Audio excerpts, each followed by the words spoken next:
Welcome back to another Zwift race. This is the stage 3 of the monthly Z Racing series. This is stage 3 of Neokyo Nights on, is this Rooftops and Railways, or Railways and Rooftops, one of those. And I, if you couldn't tell by the thumbnail and the title, this was a good race for me. But we'll get to all that in just a minute. But this is the C category, and this is the November series. So yeah, it's the Neokyo one. So it's all sort of nighttime. We all ride on Tron bikes, which is pretty cool. But the other thing about this course, so it's 2 laps, and it is the first this month that's been relatively hilly. So there's mainly just one hill, kind of sort of towards the middle of the lap, and then it ends just after a downhill. I think there's a slight rise at the very finish, but it's basically just the one rooftop hill. The other stages this month have been flat, so this is I don't know about a welcome change. I wasn't really looking forward to it, but it's it happened, and it ended up okay for me. And this is actually the second time that I'm racing this same race. I raced it a couple of days before this was shot, and I did horrible. It was not a good race for me at all. I don't know if I just wasn't feeling well. I don't know, but it just did not work. I lost, sort of dropped on the first climb, really, and just couldn't catch back up, and like it just, something wasn't working. So I was not happy with it. But in contrast, so I took a day, and I actually got a comment in between these 2 races. I got a comment on a previous video from another YouTuber on a previous video, Drew Buffington. So shout out to him. I'll leave a link to his channel below. But in the previous races, the last few weeks anyway, I've said that I've tried to keep my cadence high, because in my mind anyway, that it has been more efficient, and it's also a bit easier to keep it like a smoother power curve. I didn't really see it working, but I still had it set in my mind that was the way to do it. And he commented and said, like, don't worry about that. Basically, some of the best racers I know do just low cadence. And so kind of what I got out of it anyways is just like, don't worry about it. And that got me thinking a little bit. So I did a little research in between these 2 races, and I ran across a Dylan Johnson video where he presents a whole bunch of scientific evidence about higher cadence, lower cadence, all that. And there's tons of information in it, but what I got out of it was that people have different cadences that they're comfortable with. So I basically said, like, all right, well, I will just go with kind of what I'm comfortable with. I am generally comfortable with a slower cadence, somewhere around 70-ish. Slower in my mind anyway. So yeah, somewhere around 70-ish is my kind of comfort cadence level. And so that's kind of what I was thinking here. But I was basically thinking, like, just ride and not think about it. So that's what I did. I also saw, well, in some of Drew's videos, and then also some other videos, is that people tend to stand up a bit more than I do. So, kind of gave that a shot too. So up some of the hills and some of the smaller rises, I stand up. And I think it makes a big difference. So you'll see, already, only 4 minutes into it or so, and my power curve already looks much smoother than it has in previous races. So I was encouraged by that. I was also feeling good by this point. It was sort of my normal goal is to stay in the front pack, and that's where I am. I end up, there's no spoiling this. I end up sprinting for second place. So there's a rider that kind of takes off. I'm not sure if it's on this first hill, but it must be. So it must be that person up there. So it ends up being, I think, a female, Shauna. I think she takes off, and I think in everybody's mind that's in this group here, we're thinking that they're not going to stay away. There's no way they're going to stay away. So we'll just just hang out in the pack here and ride at our own pace, and then chase them down at the end, I guess. But spoiler alert, they do stay away, much to everybody's surprise. But is super strong ride from them. So hats off to them. But we end up a bunch sprint for second at the end. But you'll see on this first hill, and I'll actually try to do a kind of an elevation, better elevation map down here on this video too. So you have to let me know if you think that's helpful. But you'll see on this first hill here that I do try to stand up a bit more. My cadence already is going around 70-ish, and yeah, I'm feeling pretty good. But while this plays, we talk about some the comparison with the last time that I did this race. So I'll try to flash some numbers up here too. But the last race I end up 6th, but there was only 12 people in the race, so 6th place. But I was about a minute back from the finishing, the number one finisher. So basically a minute back from the pack, which isn't great for me. I generally try to stick with the front pack. So that was it's a bit disappointing. But so I end up with a finishing time of 24:20. About 3.3 watts per kilo. I average about 205, normalize about 208 for that.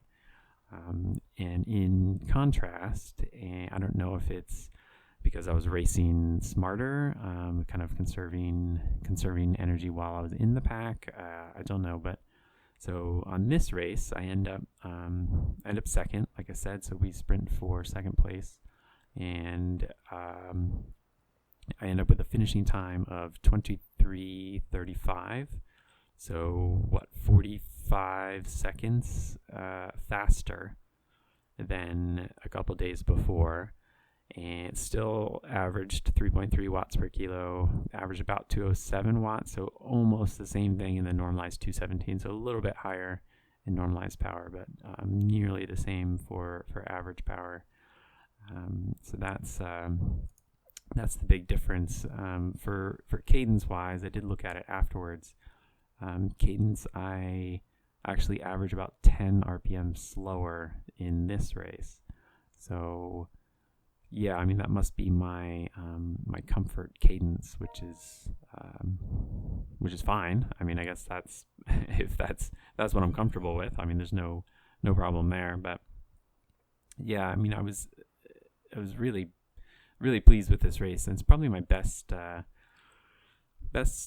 result in terms of performance, and overall finishing place, I guess, my best result so far.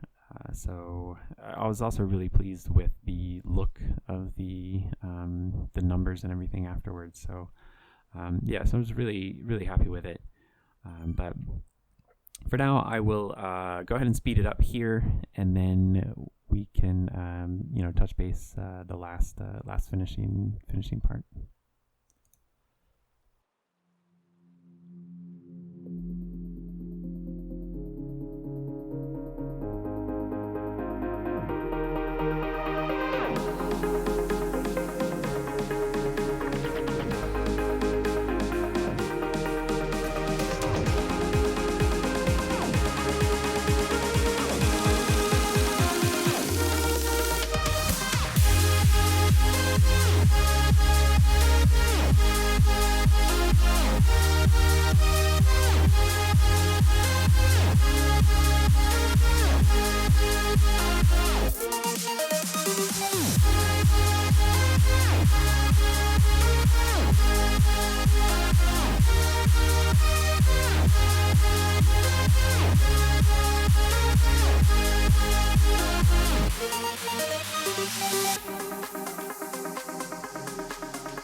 And catching back up to the race here. So there's about 2 miles left, and we're just coming to the top of the climb here. And I am in this the front pack, like I said, but there is one rider up the road, about 10 or 12 seconds or so up the road now. Which is impressive. They rode basically the entire race on the front by themselves. So, but there's about 5 of us or so in this front group, and my heart rate's a little high at the top here, but I know that there's this downhill here, and I'll throw the anvil power up to help with that. And I've said before a couple of times, I'm a lighter rider, so the downhills actually I do have to work sometimes to keep up. But the anvils they help with those downhills. So I also noticed that there's a couple of riders here with the same jersey, so they apparently are on the same team. So I'm thinking that they're probably gonna try to work together, which is fair enough. So I'll try to work as if I was a member of their team, but we'll see how that goes. Right in front of me actually throws an anvil too. I might have touched it a little early, possibly, but yeah. So I'll do a little bit of work just to stay up here. But I do try to get a bit of a rest, because it does look like it's going to be kind of a sprint finish here. So it's twisty and turny. It's interesting that Zwift doesn't tend to care about the turns, so they don't really slow down around turns. But anyway, so we will go down this hill, and then I think there's a slight rise here for the finish. But I mean, no strategy at the moment other than trying to just hang on. So I don't quite know when to start the sprint, and I'm pretty tired. It's about little over 180 is my max heart rate. It's about 170-ish now, 177 now. So I am a bit tired, but I think I was actually feeling pretty good at this point in the race. So I was thinking that I was going to have a little bit of a sprint left. I just didn't quite know when to start it, which is also something that I'm working on, and trying to time correctly. Sometimes it's nice when Zwift has the sprint segments at the end of the races, so you kind of know roughly when is a good time to start your sprint. No such luck here, but I think that everybody else is in the same boat. So there's sort of you see this guy on the team wave too. I think he does it a couple of times, and maybe it's kind of a signal for them, because the first guy sort of takes off, and I realize, it's probably a little early. It's still 0.3 miles less. I'm thinking like 0.2 is probably a better time for me anyway to start. So sort of try to stick with them on the wheels. And yeah, what else? So some random power up throwing, but there's a guy up, kind of sprints up the road, and yeah, right about here I try to start that sprint, and I'm thinking now, like, there's no way I'm catching them, and then all of a sudden I realize, oh hey, I'm actually catching these guys, and I think, oh, maybe I can nip this guy, and I end up getting both of them, which is awesome. So I end up second. So I end up out sprinting both of those guys on the OTR team, just barely. I mean, just by the tip of the tire. So I was super excited about that, and so ended up getting second overall. So we're sprinting for second, but. So it was really good. I felt really good at the end, which was abnormal for me. Normally I'm kind of done and I don't have a whole lot to contribute at the end, but yeah, so I was really excited about this, and happy with the numbers and everything. So yeah, we'll see if the new low cadence style, I guess, or just like being comfortable style is a good racing style for me anyway going forward. But yeah, so in the meantime, thanks for watching, and we'll see you next time.